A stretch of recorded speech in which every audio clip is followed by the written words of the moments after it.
Гостите мандаринкой. Спасибо. Небольшой пикничок у нас сегодня. С мандаринами. Костер так, ради декораций и погреться. Потому что сегодня холодновато, ветер сильный. Водичка очень даже красивая. Ну, раздеваться вообще не хочется, да, Оль? Хотела бы сейчас искупнуться. Давай. Ах, водичка какая красивая. Бирюзовая.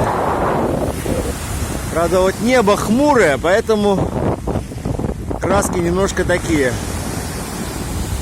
Более серые. Там вот рыбаки на кораблях ловят, бороздят просторы.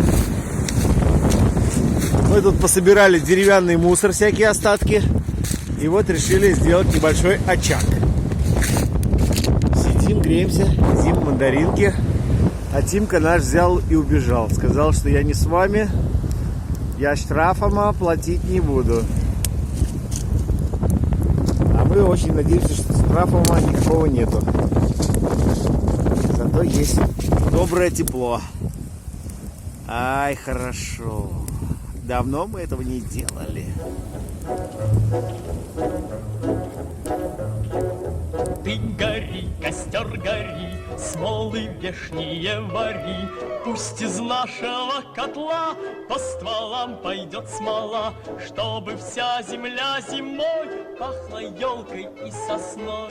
Гори, гори, ясно, чтобы не погасло, догорай костер дотла, будет пепел и зола. Разлетайся синий дым под кустарником седым, до вершин окутай лес, поднимайся до небес.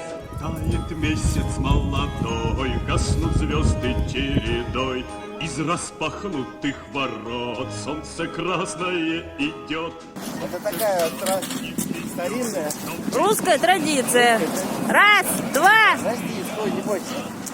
Да не бойся ты. Дай мне руку. Да не бойся. Присядь. Ава, вот и все. Молодец. Раз, два, хоп. Молодец. Не копытом говорит,